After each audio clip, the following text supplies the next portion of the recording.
Hello, coming to you from the epicenter of Great Plains board gaming, Omaha, Nebraska. Welcome to the Out of the Dust podcast. I'm your host, Seismic Bryce. Tied in with the popular recurring Out of the Dust Geek list on Board Game Geek, the Out of the Dust podcast is a bi-weekly podcast that is focused on re-exploring games we played that we hadn't previously played in a year or more.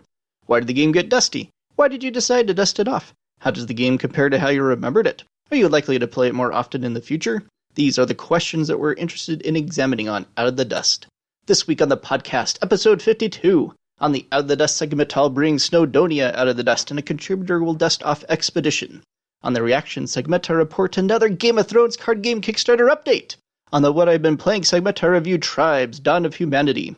On the Obscure Bryce game segment, I review Attila. And we wrap up the episode by seeing where 5 Tribes is now. I had a chance to bring Snowdonia, the acclaimed 2012 train-themed worker placement game from Indie Boards and Cards and designer Tony Boydell, out of the dust.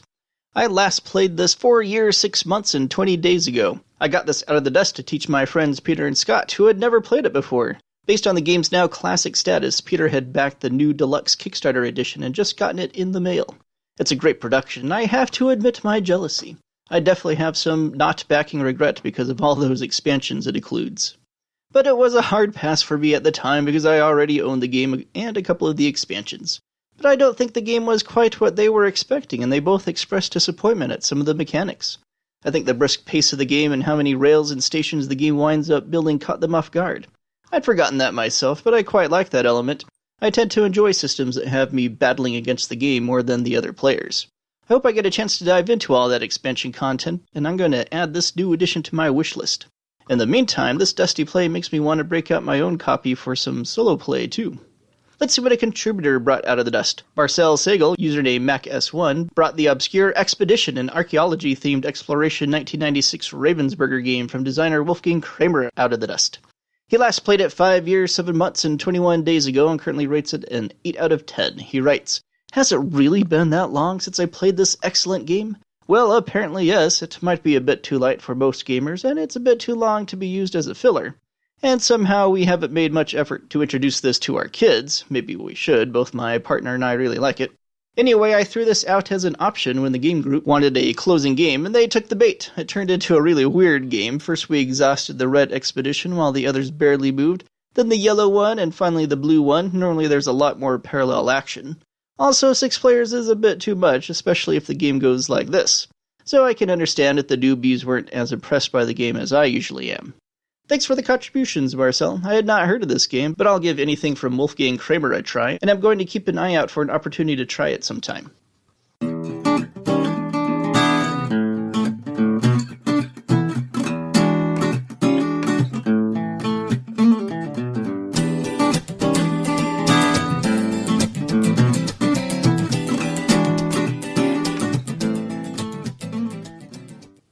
Reaction segment time. Listeners will recall a few months ago when I had a whole series of reaction segments dedicated to the epic drama surrounding the Game of Thrones card game Kickstarter. Well, guess what? I have an update! When we last left our intrepid villains, Daniel and Alessandra, their kids were in foster care and they were out on jail after bailing themselves out. Evidently, their charges of child abuse have not been fully resolved yet, but we have a new news story from their hometown paper. Police on September 6th arrested a Connecticut man and woman by warrant in connection with 5 residential burglaries reported last month in New Canaan. Daniel Perez, 34, and Alessandra Sillo, 33. Each were charged with 5 counts of third-degree burglary and conspiracy to commit third-degree burglary, as well as third-degree larceny and conspiracy to commit third-degree larceny, and 2 counts of sixth-degree larceny and conspiracy to commit sixth-degree larceny. The burglaries had occurred in the northeast section of New Canaan, and a suspect was identified when surveillance video from one of them captured an image of a dark-colored Ford Mustang leaving a targeted residence, according to a police report. Following a New Canaan police investigation, authorities obtained a search warrant for Perez and Sillo's home in Shelton, the report said. There, on September 6th, New Canaan investigators and Shelton police searched their home and found items inside that had been reported stolen from New Canaan homes last month. Investigators also found numerous items that had been reported stolen from homes in other municipalities, including Norwalk. Perez and Sillo each were held on a $150,000 bond and scheduled to appear Monday in State Superior Court in Norwalk. So that's exciting for those wondering what the difference is between the various degrees of charges. It's just a matter of the amount reported stolen. That was a couple of weeks ago, and there has been no follow-up report as of yet, but this development is enough to make one shake their head in incredulity. Naturally, nothing these two do at this point should be too much of a surprise, but still, personally I think police should probably check out the couple's totally legit chain of jewelry stores and see if they locate any additional stolen items there. In the meantime, $150,000 is a lot of money for Bond, and I wonder if that amount is enough to keep Daniel and Alessandra in jail this time. I recall that the last time Daniel had some free time in jail, however, he totally launched one of the previous Kickstarter projects. So with, apparently, some more free time in their immediate future, I also wonder if we will see yet another new Game of Thrones knockoff Kickstarter project launch. Stay tuned for the inevitable 5th update. Dun dun dun!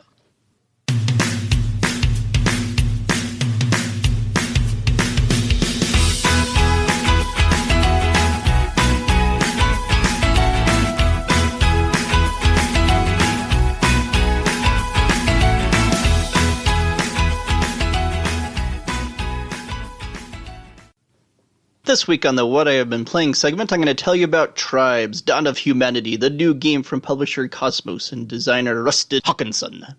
I tend to enjoy Cosmos games a lot. Indeed, off the top of my head, I can't think of one I don't like, so Tribes, Dawn of Humanity has been on my want-to-play list since I heard about it. My friend Warren got a copy at Gen Con and taught it to me soon after the convention. Here's how it works. Players are Stone Age tribes growing and expanding their influence in various ways, their success in these endeavors measured, of course, in victory points. On each of their turns, players will select an action tile from a row of action tiles that depict explore, procreate, move, or achievement actions. Taking the first action is always free, but taking actions further down the display require placing a shell on each tile, leading up to the one the player wants to take. These shells represent a closed economy.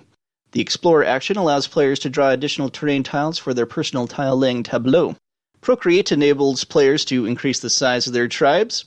Move enables players to move their tribe members amongst the terrain tiles. Players want to get their tribe members on a certain combination of terrain, which enables them to use the achievement action to advance along various tech trees and enhance their tribe's overall strength or the effectiveness of the other actions.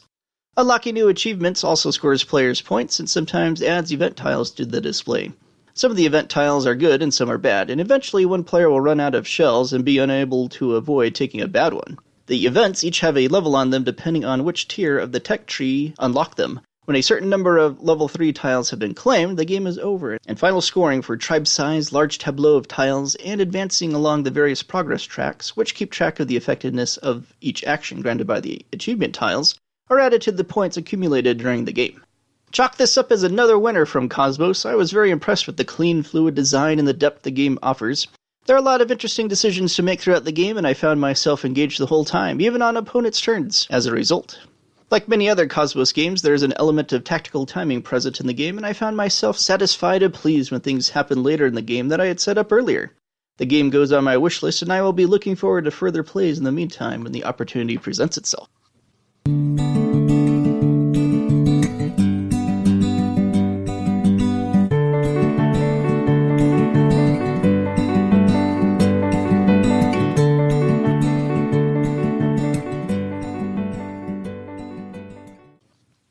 Obscure Bryce game segment time. This week I'm going to tell you about Atilla, an obscure 2000 Rio Grande game from designer Karl-Heinz Schmiel of Die Mascher fame. A recent episode of the Punchboard Paradise podcast about stock games inspired me to bring this one out of the dust. It might be my favorite stock game, actually. The Germanic migration into Rome theme is such an unusual theme for a stock game, but somehow Schmiel pulls it off. Here's how it works. 6 Germanic tribes are represented by 6 different colors of meeples and a deck of cards depicting each color. A player will hold a hand of 6 of these colored cards. At the beginning of their turn, they will choose one to play, place the matching color of meeple in a territory on the map that already possesses a color of that meeple, or adjacent to the same color, and depending on what phase of the game it is, move one of their player markers on the tribe's track on the sideboard a certain number of spaces. These tribe tracks keep track of each player's investment in the success of that tribe. Eventually, a territory will accumulate 5 total meeples of 2 or more different colors, and then a conflict occurs. Each player can secretly bid matching colored cards from their hand to influence the outcome of the conflict. The tribe that has the most total cards and meeples in the territory stays there, and the opposing colors are eliminated. After a certain number of territories have gone to conflict, a phase representing 100 years of history ends and a scoring round commences. Each tribe will score for the players who are in first and second place on their respective track. The player in second scores points equal to the total number of territories that tribe has presence in. The player in first scores points equal to the total number of meeples in all of those territories. After 4 century phases, the player who invested the most successfully in the various tribes combined wins.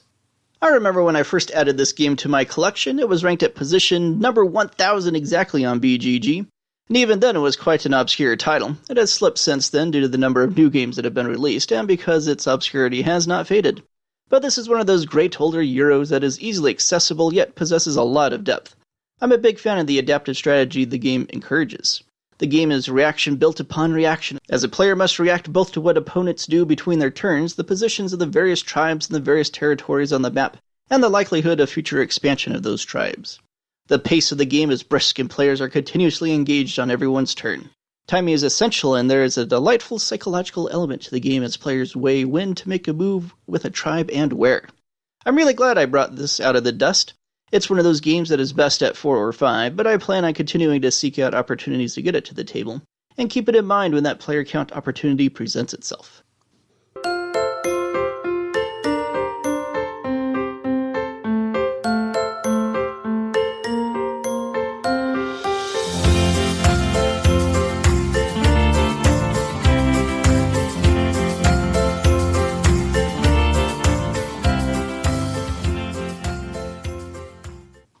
This week on the Where is the Game Now segment, I'm going to take a look at publisher Days of Wonder and designer Bruno Catala's 5 Tribes, one of the hot releases from 5 years ago.